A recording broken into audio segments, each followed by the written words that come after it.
Have you ever been sitting in a church service and this little question just pops into your head? Is this really what it was all supposed to be? I mean, think about it. How did a faith that was born in the Middle East, with a Jewish Messiah, totally rooted in Hebrew scripture, end up looking and feeling so European, so different? Well, that's the big mystery we're going to try and unpack today. We're going to follow the clues in the language and in the history to see how that massive original story got kinda edited down over the years. So let's jump right in. So let's start with a provocative question, a real head-scratcher. What if the word we use all the time for the main gathering of our faith, church, what if that word isn't actually in the Bible at all? Now look, this isn't just some fun fact for Bible trivia night. This is our first major clue. It suggests that a really fundamental shift happened somewhere way back when, a shift that might just change how you see everything.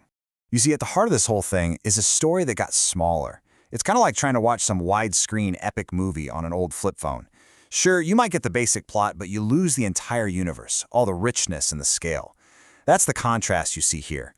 The original gospel, the one told to Abraham, was this huge, sweeping saga about God restoring the entire world through one family. But the gospel we often hear today, it gets kind of shrunk down to a very personal, one-on-one transaction. Now, don't get me wrong, that personal salvation is absolutely a crucial part of the story. But when it becomes the whole story, we miss the epic scale of what God was really doing. Okay, so our first clue is hiding in plain sight, inside a word we think we know, Torah.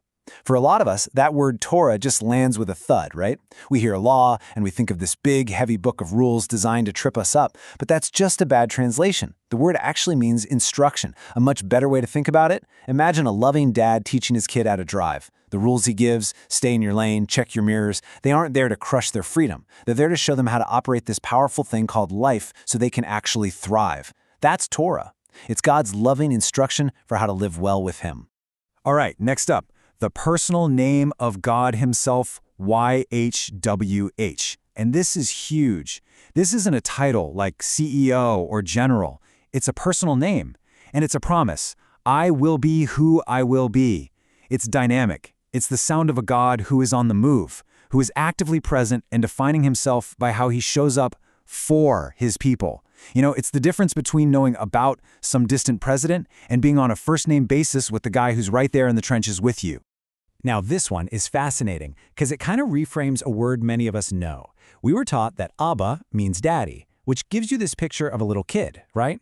And while that comes from a good place, it's not the whole picture. In its original setting, Abba was the term an adult son would use for his living, respected father. It's not about childish dependence, it's about mature, intimate trust. It's the voice of an heir who co-manages the family estate, not just the voice of a toddler in the nursery. And check out this word, shomer, keeper, guardian, watchman.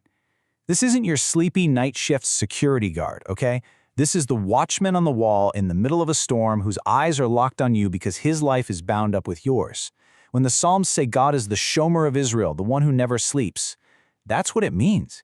It's this incredibly fierce, protective, I've got your back no matter what kind of promise. So what's the big takeaway here? What happened to all these amazing, rich, personal words for God? Well, over time, they basically got squashed, flattened into a single formal title, Lord. And I love how the author Sergio de Soto puts it here. Reverence was gained, range was lost. Wow, think about that. We gained a formal, respectable title, but we lost a whole language of family, of intimacy, of a God who is a watchman, a father, a present tense I am. An entire spectrum of who God is just got lost in translation. Okay, let's move on to clue number 2. And this is where the story takes a sharp turn. Because this shift in understanding, it wasn't just some slow, accidental drift. The evidence points to something that looks a lot more like a deliberate heist. This timeline basically maps out a severance program. As soon as Emperor Constantine fused Christianity with the power of the Roman Empire, a series of official church councils started making very specific, very calculated decisions to cut the faith off from its Jewish roots. First, they separated Easter from Passover. Then, they literally forbade Christians from observing the Sabbath or other biblical festivals. And hey, if you think I'm being a little dramatic calling it a heist or a severance program, just read the words from the man himself, Emperor Constantine. Let that sink in for a second. Let us have nothing in common with the detestable Jewish crowd. Yeah, there's not a lot of theological nuance there, is there? That is a political order, It's the sound of a family story being intentionally thrown out for a new, imperial one. So what? Why does any of this history matter today? Well, we can actually feel the cost of this disconnection in our own practices. I mean, just look at this tale of two tables.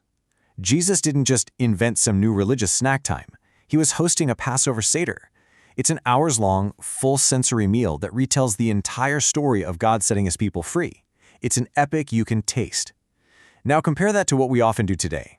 A quiet, 5-minute ritual with a tiny cracker and a little cup of juice, totally cut off from that massive story of liberation.